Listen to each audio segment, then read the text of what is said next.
My name is Kevin Collins, and today I'll be interviewing RTE Sports commentator and reporter Adrian Eames. Adrian, a Sligo native, has worked for RTE since the late 90s in both TV and radio, and has relayed events to the nation from a range of big sporting occasions such as the Olympic Games, Soccer's World Cup and the Cheltenham Racing Festival. I'll be asking the broadcaster to reflect on his journey from humble beginnings on pirate radio to becoming one of the leading commentary voices for the nation's biggest TV and radio station.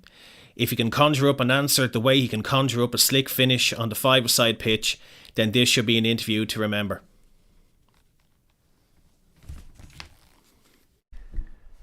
How's it going, Adrian? All good. Thanks a lot for your time. Thanks a lot for giving your time to have a chat with me. Absolutely, no problem. So I'll start at the start and I'll ask you, was it always your aim to get into sports broadcasting, or did you end up in that line of work via something else? I ended up in this line of work via something else because back in the day, you can see from the grey hairs that I'm not exactly the youngest. So back when I was growing up, there was only really RTE, and I could never have envisaged a route into RTE because I left school after doing my Leaving Cert. I did a certain amount of voluntary work in local theatres. I come from Sligo. But I always had a passion for radio, and even growing up I used to listen to the various radio stations like Luxembourg and BBC, and I used to listen to BBC Radio when they were broadcasting matches during the week, and I used to follow Chelsea or Leeds or whoever it was at the time. So I used to have on a crackly radio, I used to listen to the commentators, and I thought that was just such a fabulous world. A dream job. Having a job you're getting paid to cover your... but I couldn't have imagined that I'd find a way to do something like that. But obviously then as pirate radio developed, I got involved in pirate radio and was as a disc jockey as opposed to a sports broadcaster.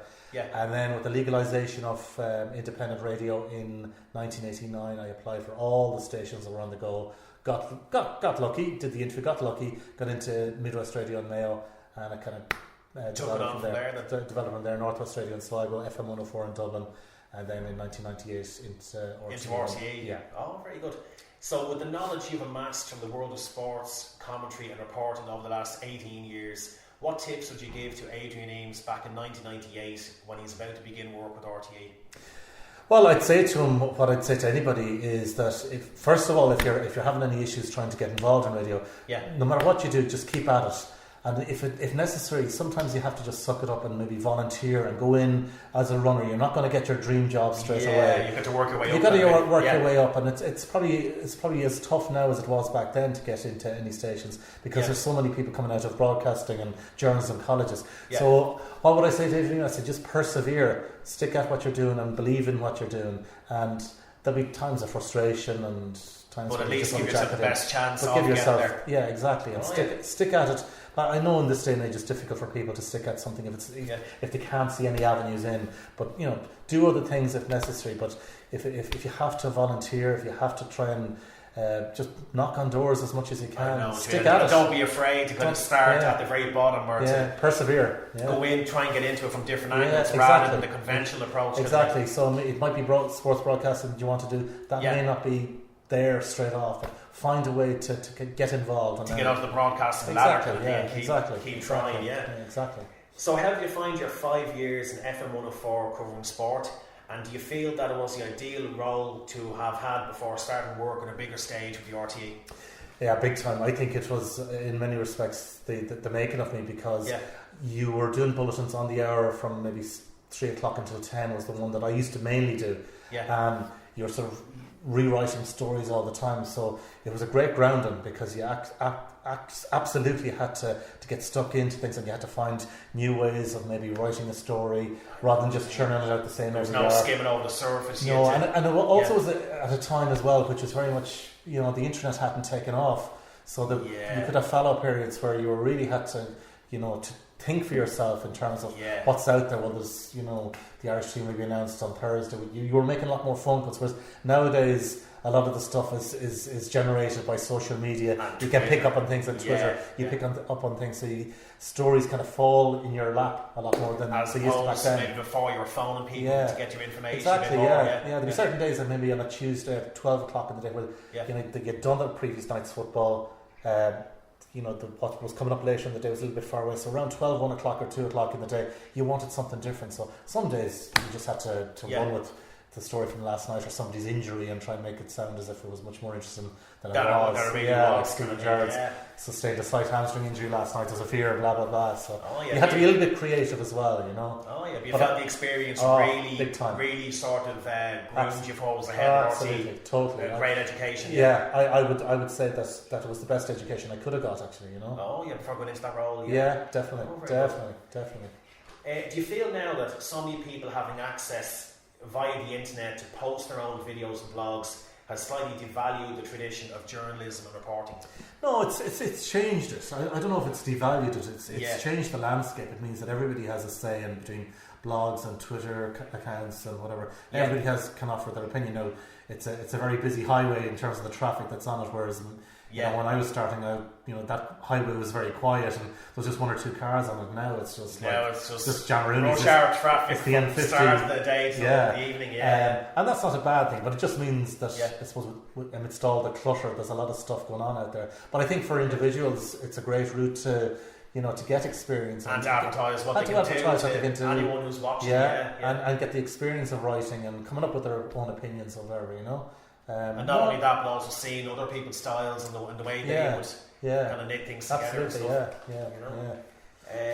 so you're a big Sligo Rovers fan. You know a lot about me now. I do. I've done my research. And do you get to attend many games? As many as I can. Actually, they played a friendly the other night in Athlone, so I took a trip down to that. But I try to get to as many as I can. Because I grew up in Sligo, so that, you know, now I grew up as a young fella, and I suppose I was ingrained from a very early age into the local team. That was a part of my DNA. So very good. And the RTE, would they ever be wary of letting you cover the games for free? You might be biased, or no, they've been very good. Now people often say to you, "Oh, well, how do you remain unbiased?" Or I think when you're doing a match like that, you just go into you're doing it, so you leave all that at the door. You're just zoning in on related events Exactly. I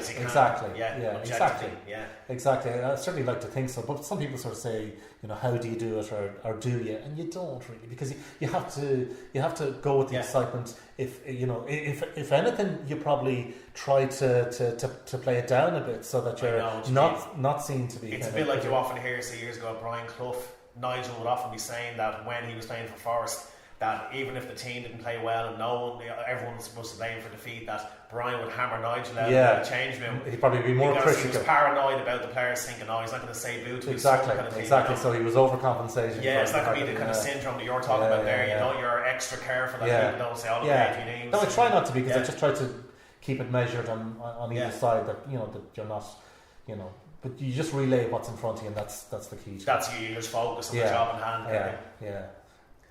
So you're quoted as saying that commentating for RTE's television coverage of the quarter-final match between Holland and Brazil in the World Cup of 2010 was a career highlight of yours. What are some of the others? There's lots. I mean, I've been very fortunate to do plenty of international matches. I suppose all the big events. People love the big events. So the European Champs is in 2012. South Africa 2010, which you mentioned, the World Cup. I've been fortunate now to have done 2 Olympic Games, Beijing in 2008.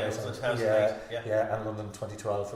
London 2012 was a big highlight, because just the atmosphere around it was very. It was a great games to do. And the and the Paralympics in London, I was lucky to be there for that, and that was just brilliant, you know. Very good. And what sports do you count among your own favourites? Well, football, the soccer, Gaelic football, hurling. Even though I wouldn't come from a hurling background, heritage. Exactly. Most sports generally, but those would be the sort of the top two: Gaelic football and soccer football. And was the ESB Media Award that you won in 2001 for your work on the Sports Week programme, would that be your proudest moment of individual recognition in your career to date? Yeah, it'd be up there. It'd be up there, because I won that with Des Cal, and I won that primarily as a producer.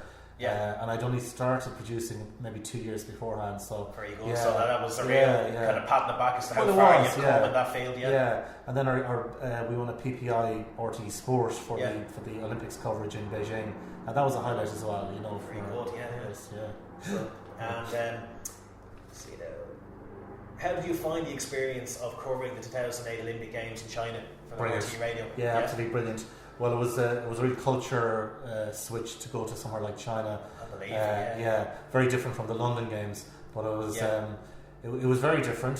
A very different culture. And like it's not as glamorous as people perhaps sometimes think, because say I was there as a producer.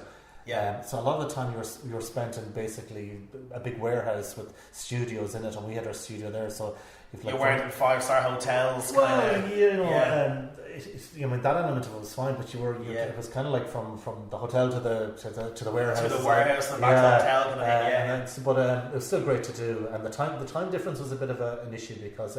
If your body clock exactly, all over the place. Changed, but it was still a fabulous experience, Still a fabulous Very experience. Good. Yeah. And I'll end by asking you, how do you reckon Ireland will do in Euro 2016? Yeah, sticky one, isn't it? Yeah. It is. The key to it is the first game, isn't it? The game against Sweden.